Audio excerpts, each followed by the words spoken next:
Remember to like, share, and subscribe for more stories in the Myths and Dreams series. Copyright 2026, Michael Henderson Jr. All rights reserved. And now, The Final Savage Rule, Chapter 3 to 4, by Michael Henderson Jr., author of the Myths and Dreams series. Chapter 3. The Child of Omen, Echoes in Memory. The coral tree had witnessed more births than battles. Its great branches curved inward like sheltering arms, their bioluminescent veins pulsing with a rhythm older than language. Beneath it, the water was calmer, thicker somehow. This was where life entered the city, not announced, not celebrated loudly, but received with patience. Elder midwife Sarah preferred it that way. She arrived before the others, as she always did, staff in hand, bare feet pressing into the living sand. The coral beneath her toes responded with a faint glow, recognizing a pattern it had known for decades. She had delivered children during famine, during monster sieges, during years when the sea itself seemed to hold its breath. Ritual mattered, not because it controlled outcomes, but because it reminded people they were not alone in facing them. The mother lay within a birthing cradle grown from coral ribs and shell lattice, her body buoyed by slow, circulating currents designed to ease strain. Sweat beaded along her brow. Her jaw was set, not in fear, but in determination. Sarah noted that, with a slow nod. "Breathe with the water," she said, voice low and steady. "Don't fight it. Let it move you." The mother nodded, fingers tightening around the edge of the birthing cradle as another contraction rippled through her. She cried out. She had learned, like most in the city, that some pain was wasted by being silent. Around them, other women hovered, sisters, cousins, neighbors. No men were present, not because they were forbidden, but because this was one place the city allowed women to keep wholly their own. A young attendant glanced at Sarah, uncertainty flickering in her eyes. "The currents feel strange," she murmured. Sarah had already noticed. The water was circling more tightly than usual, as if drawn inward, not turbulent, attentive. "Focus on your hands," Sarah said gently, redirecting her. "Not every change requires an answer." But privately, Sarah's pulse quickened. She had felt this before, rarely, and never lightly. The child came slowly. That was another thing Sarah marked. No rush, no panic. The body worked as if it understood something the mind did not. When the first sign of crowning appeared, the coral cradle brightened subtly, responding to shifts in pressure and chemistry. The water thickened around the mother's torso, supporting her weight as the final contractions took hold. "Now," Sarah said softly, "with me." The mother bore down, breath controlled, teeth clenched. The room held still. And then something answered. It was not dramatic. No explosion of light, no violent surge. Just a single, clean pulse that rippled outward from the cradle, passing through the water like a held note finally released. Several attendants gasped. Sarah did not move. She watched the pulse dissipate against the coral walls, felt it slide along her own skin like a question. Electric? Controlled. The child emerged moments later, lungs filling with water without distress, warm and solid in Sarah's practiced hands. He did not scream at first. He stared, wide-eyed, alert, taking in the world as if he had been listening from somewhere just beyond it. They tried to move him for cleaning and inspection. Then he cried, not in pain, in protest. Mom and Sarah smiled despite themselves. "There you are," Mother murmured. While still in his mother's arms, Sarah cleaned him, wrapping his small body in woven kelp cloth made from skins and plant fibers. She saw it again, a faint flicker across his fingers, gone as quickly as it came, subtle enough that anyone not watching for it might miss it entirely. Sarah did not miss anything. The mother seached her son, breath shaking now that the worst had passed. "Is he?" she began. "He's alive," Sarah replied with eyes that said, "Ask no more questions." She spoke, He's strong. She did not say marked. By the time the elders arrived, the child slept peacefully in his cradle, tiny chest rising and falling in perfect rhythm with the surrounding current. Like the land humans before them, the elders feared the kaiju above all else, because every battle consumed what little future they were trying to build. Time, bodies, and the labor meant for deeper walls and quieter exits. This child could change everything. The elders formed a loose semicircle beneath the coral tree, their expressions a study in competing instincts: reverence, fear, calculation. Word travelled fast in the city, especially when the water itself seemed to lean in to listen. Elder Kale spoke first. The currents responded. They always respond, Sarah replied calmly. Not like this, Kale insisted. The pulse was felt as far as the outer branches.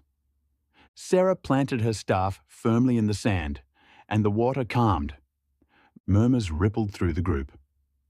Elder Maris folded her hands. The people will expect meaning. They always do, Sarah said. Kyle gestured toward the child. You felt it. Don't deny it. This birth is a birth, Sarah cut in sharply. Nothing more. A talent can be wasted and a calling ignored. Silence fell, brittle and tense. Maris studied Sarah carefully. You're afraid of what they'll make him. I'm afraid of what you'll make him, Sarah replied. Kyle bristled. We are trying to protect the city.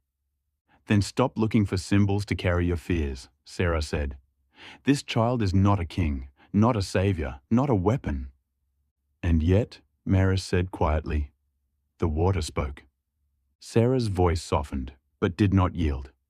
The water speaks every day. You've just forgotten how to listen. She turned slightly, gesturing toward the cradle. If you insist on prophecy, then hear it correctly. The elders leaned in despite themselves. From a remnant of free people, Sarah said, each word deliberate, guardians will arise. She met Kale's gaze. Plural. When monsters come, she continued, champions will fight. Her eyes swept the group. Not for glory, not for dominion, but for liberty. Ikim's mother, listening from the edge of the gathering, tightened her hold on her son. What will they expect? She asked quietly. Sarah turned to her, expression gentler. That he be brave, she said. That he endure. She hesitated, just a breath. And that he forgive them for it. Council Minutes, Generation 11. After the theft, the quiet lineage slashed the lie that became a rule. Long ago, the elders learned to count time differently after the breath of water. Years blurred, seasons folded in on themselves. Memory became something the sea carried better than people did. So when the elders spoke of 111 generations since Erie, they didn't mean it as a number meant to impress. They meant it as a warning. The first children born after the theft were watched carefully. Too carefully. Every breath, every twitch of the fingers, every moment of silence was weighed for meaning. When nothing extraordinary appeared, the watchers relaxed. The children grew. They learned to swim before they learned to walk on the ocean floor like surface humans. They laughed. They fought. They nearly drowned in dead waters before they were pulled back. They grew into men and women who built coral homes and wove kelp into clothing and learned how to listen to the sea without mistaking it for a god. And for a long time, there was no significant difference. Not between the descendants of the man who drank alone and those who shared the diluted drops. That fact unsettled the elders more than any miracle would have. Later entry, the lie that became a rule. Power always leaves a mark, Elder Rahl insisted during one of the early councils. His hair had already gone white, though his hands still sparked faintly when he gestured. If it doesn't, it's only hiding. Others disagreed. Or it was never meant to distinguish, said midwife Sarah, younger then, her voice steady. Not all gifts announce themselves. They argued for days. In the end, they agreed on one thing only. The truth was dangerous. So they hid it. The name of the man who drank alone, Nonuk, was spoken less each generation until it became something spoken only in formal recountings and then only in fragments. His descendants were tracked quietly, not honored, not blamed, just watched. No one wanted a bloodline to become a throne. There were no kings in Coral City, just training and common sense. The elders took care of the rest. Small differences. The first signs were subtle. Though any kid could be born with these traits, it was the combination of traits that signaled a true alteration. A child who stayed calm when others panicked. A girl who sensed storms before currents shifted. A boy who healed faster than he should have, though never fast enough to be miraculous. Each time, the elders said the same thing: coincidence. They had learned caution from survival. If you treated a child like a prophecy, you altered their fate. So they let the descendants of Nonuk grow like everyone else, trained, disciplined, corrected, loved. And still, something persisted. Not strength, stability. Not all his children acted like this, but those who did received special attention. Where others flared bright and burned out, these children endured. Their electricity didn't spike wildly. Their senses didn't overwhelm them. They listened more than they spoke. When fear came, it didn't rule them. That frightened the elders more than raw power ever could. The record continues from the king's personal reflection.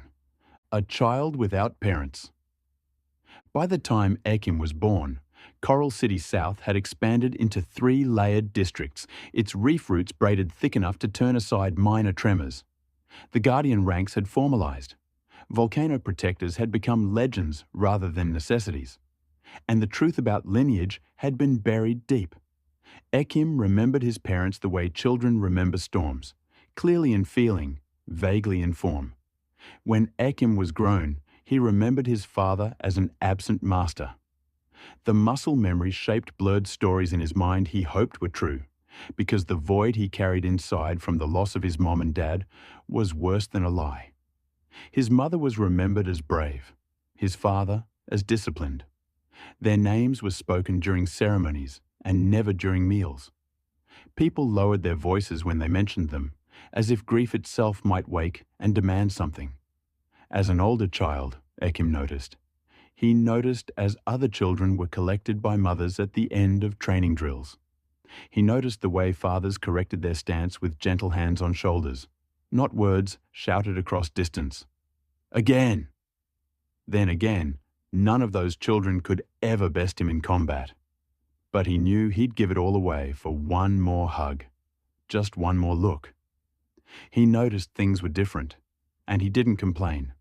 At night, drifting beneath the coral arches where light thinned and currents slowed, he allowed himself one private wish. I wish I'd been raised by a mother and father like everyone else. The thought never lasted long, because it was always followed by another, heavier one. I am grateful they didn't leave me alone.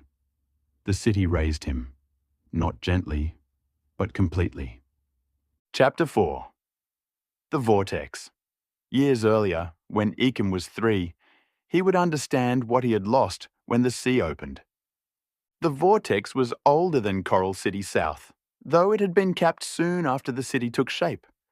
But sometimes that cap shifted, and a new one had to be installed. The coral trees near that place didn't grow the way the rest of the reef had grown. Patiently, layer by living layer.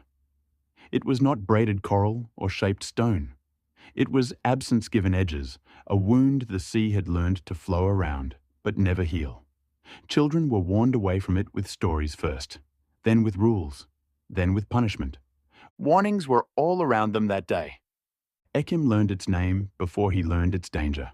They called it Augra, an ancient name that meant the turning that changes everything. He knew of the danger, but as children do, they ignored the danger anyway. The great coral tree rose above the city like a frozen tide, its pale branches spreading outward and upward, each limb thick enough to cradle homes, training platforms, and memorials. One of those branches, lower and heavier than the rest, held a statue that had stood there longer than anyone remembered.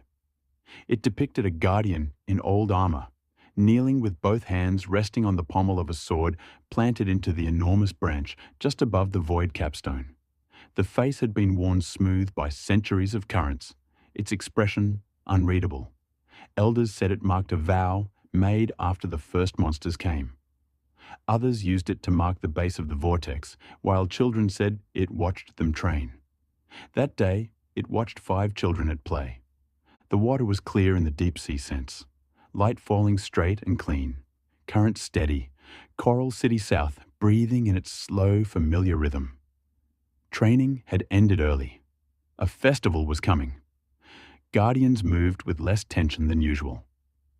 Akim's slightly older brother drifted near the statue, laughing as he pushed off the coral branch and spun in the water.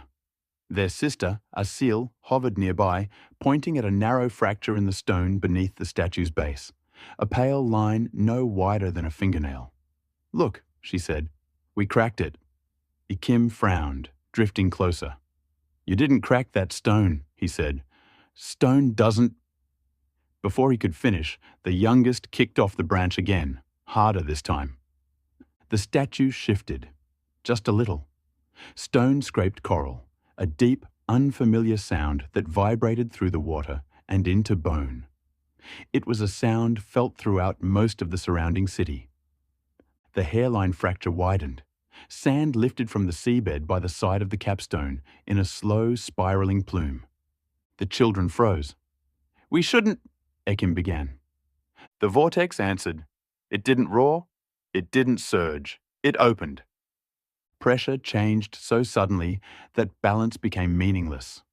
Water folded inward, twisting into a descending spiral where the stone beneath the statue had finally given way. The statue slid from the branch. For a heartbeat, it seemed to hesitate. Then it tipped forward, wrenching free from the branch, then crashed down onto the capstone with a shock of imploding pressure. Moments later, it vanished into the forming void, sword and all. The youngest child followed it in a flash. Lightning sparked from the child's hands and feet as his scream cut off, swallowed by the growing maw. Then there was no more scream.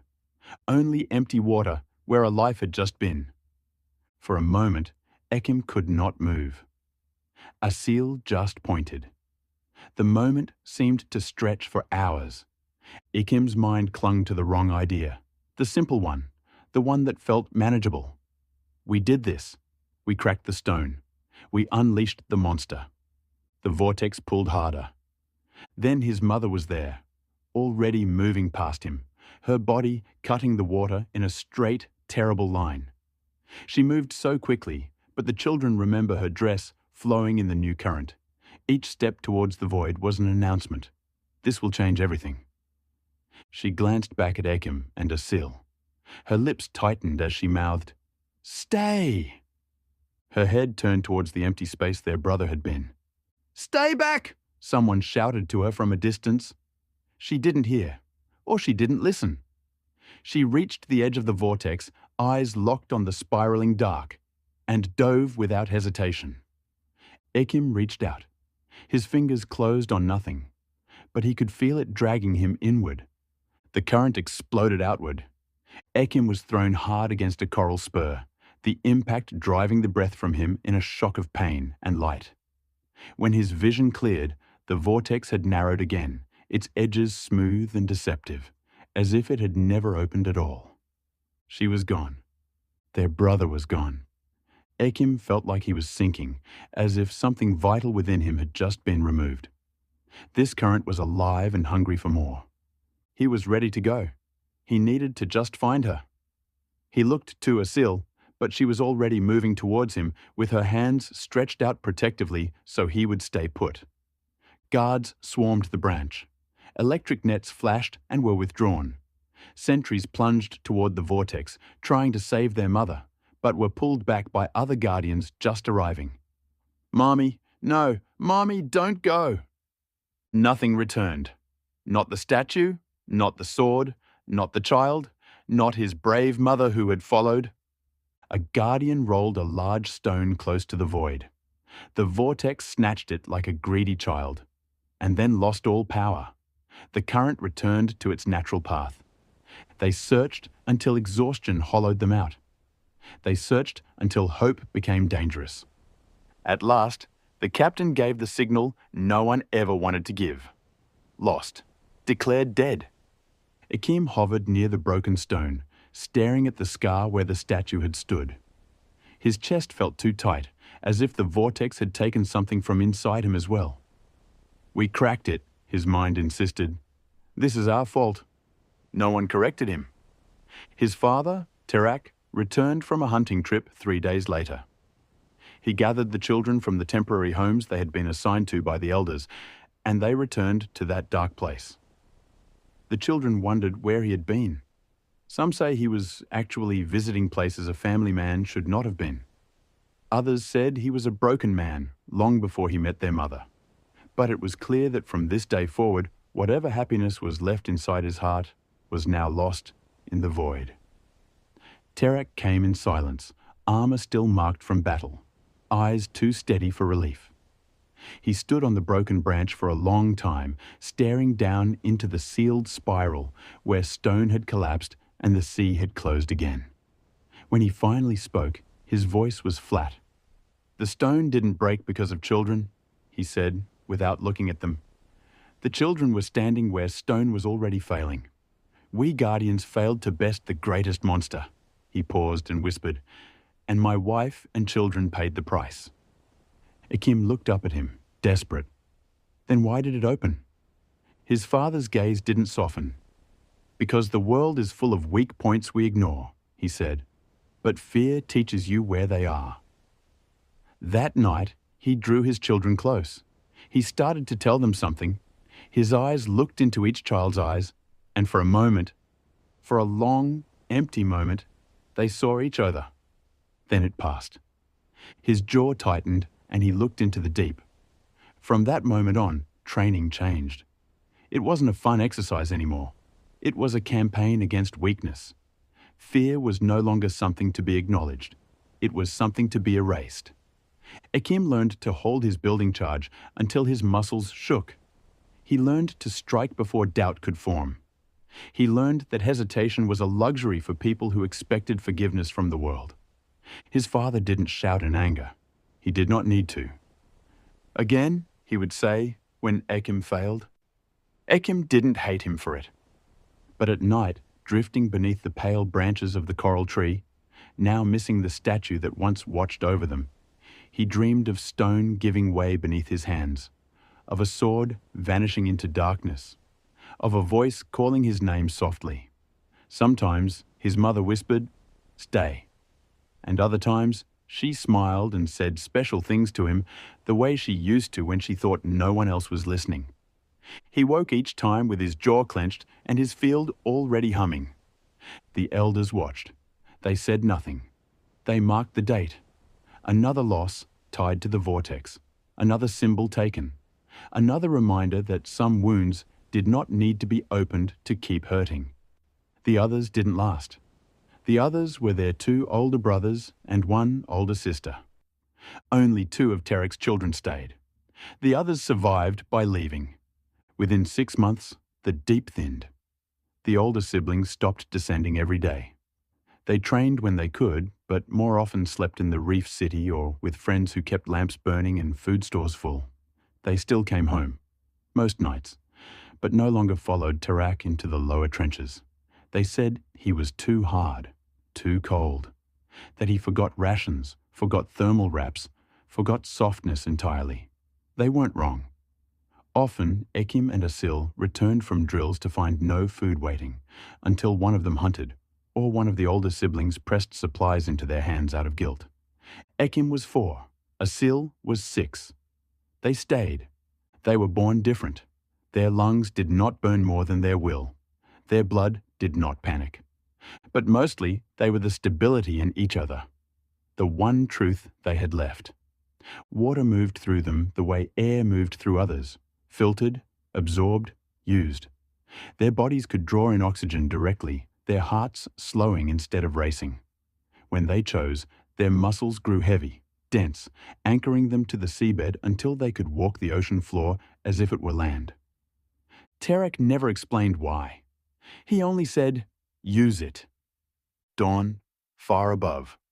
Below, there was only pressure. Cold currents rolled across the ocean floor. No warning. Terak's voice traveled through the water, low and steady. "Again!" The children faced each other on the seabed, bare hands, bare feet sinking into silt. When currents surged, they weighted themselves internally, bones and muscle tightening, density increasing until the water could not lift them. Training blades first, shaped from coral and alloy, then stone, then nothing at all. Falls meant sliding across basalt. Bruises bloomed slowly beneath the skin. Both children healed faster than usual, but Ekim seemed indestructible. Asil learned angles, how to let water flow around her, how to vanish against terrain and reappear where force was weakest. Akim learned stillness, how to become an immovable mass, how to let an enemy exhaust themselves against him. When one faltered, the other anchored them until the shaking passed. They learned to fight each other before they learned to fight the deep. Years passed this way. The guardian platforms at the academy were anchored spires rising from the ocean floor. Terak brought them only to spar, never as initiates, never as students. Older trainees laughed at first, until the children moved. They didn't swim when older students expected them to. They didn't walk or run. They were here. Then they were there. They exploded, then reassembled behind their opponents, attacking, striking, then disappearing. Their bodies discharged stored bioelectric energy into the water, momentarily stiffening the currents around them, allowing bursts of impossible speed. Short shocks, controlled, precise. The sea itself carried them forward. Along the seabed, they used stone and coral as cover, disappearing into terrain, erupting upward from behind pillars, from beneath ledges, from shadows no one thought to watch. Asil struck like a current reversing direction. Ekim hit like a wall the ocean itself had given up trying to move. The fights ended with the academy students pinned against basalt, breath heavy. One day, Terak changed lessons. It was one of the rare lessons that did not involve weapons or the shattering of stone for the offense of looking large enough to be a kaiju's head. Terak stopped them. He said, "I did not learn this lesson in the city." As if that was all they needed to know. He made the children sit on the cold seabed near a cliff, backs straight, hands open, the strong current pressing against them from all sides, threatening to drag them into the abyss. They sat. No drills, no strikes, no correction by force. "You're afraid," Terak said, not accusing, not soft, stating it the way one names depth or pressure. Your racing heartbeat will alert you that your body's afraid. Listen to your heavy breathing. Feel the tension in your teeth and jaw, in your chest and belly. Identify this flavor of excitement. It feels like spikes if emotion's growing out of control. Neither child answered. "Fear is not the problem," Terak continued. "Letting it freeze you or move you first is." He told them to imagine a bottle inside their minds, thick-walled, sealed. Every spike of fear went into it. Just move all the powerful energy from your chest, eyes, teeth, and racing heartbeats from everywhere in your body, and take a deep breath, drawing all that raw energy into a bottle. The energy is not denied, not released, stored. "Don't fight it," he said. "Anger is only fear that's learned where to stand." They were taught to turn fright into anger, not the wild kind, not the kind that blinded, but the quiet, tightening kind. To fill the bottle slowly, deliberately, until fear no longer spilled into breath or muscle. Then came the second part. "Pour it out," Terak said. "But only into attention. Pour it into your eyes to see and your ears to hear. Pour it into your electric senses." They learned to empty the bottle into their perception of the world around them, into currents shifting wrong, shadows that lingered too long, stone that hummed instead of rested, Silence that arrived too early. Fear became deeper focus. Anger became clarity. Every detail examined. Now, when you act, Terak said, it is not because you are afraid.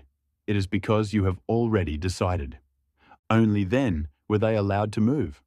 Not to attack, to respond, according to training, according to instinct, according to the environment as it truly was, not as fear imagined it to be. The children practiced for 3 days.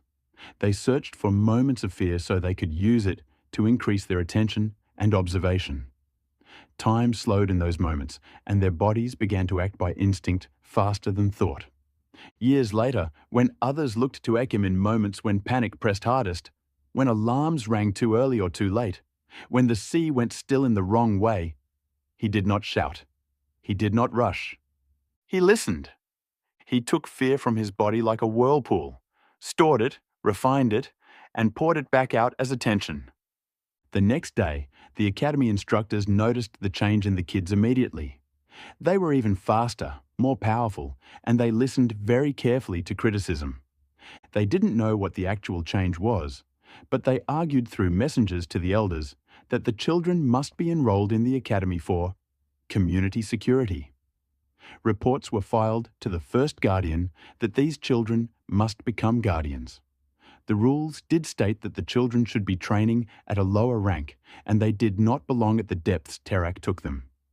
They needed to be properly integrated, directed, channeled, and protected. But no one was willing to take the children from Terak, who had already given everything many times before to protect the community. Several months passed.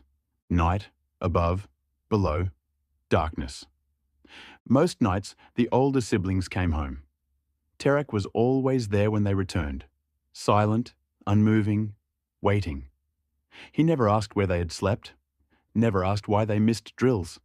He only placed a hand on a shoulder as he took a quiet breath or passed food without comment at the few family dinners they shared. That was his love, cold, present, undeniable. And then, sometimes, he would be gone. A day, 2, once, 3. By then, it didn't matter. Another cycle passed as Ekim and Asil's training intensified. Ekim and Asil hunted alone now, moving faster than predators, storing charge, releasing it in bursts that carried them across the seabed like lightning pressed flat. Hunger was no longer the danger. Their clothes were thinner. Armor cracked, boots split at the seams. The elders noticed long ago. Quietly, without confronting Terak, they had arranged it so that every 6 months, all the children received new clothes and refitted armor. No ceremony, no praise. It was not charity, it was maintenance. The hunts deepened. Sharks were lessons, then creatures older than charts, bone-plated things that remembered eras before cities sank. Once, beyond the mapped trenches, something rose that bent currents and crushed stone, a juvenile kaiju, wounded and territorial. Terak fought beside them that day, not to shield them, to see if they could move at full speed. They did. They vanished into terrain.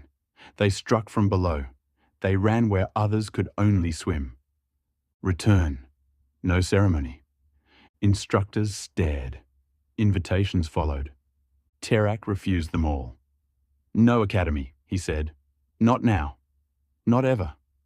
They will not make my family.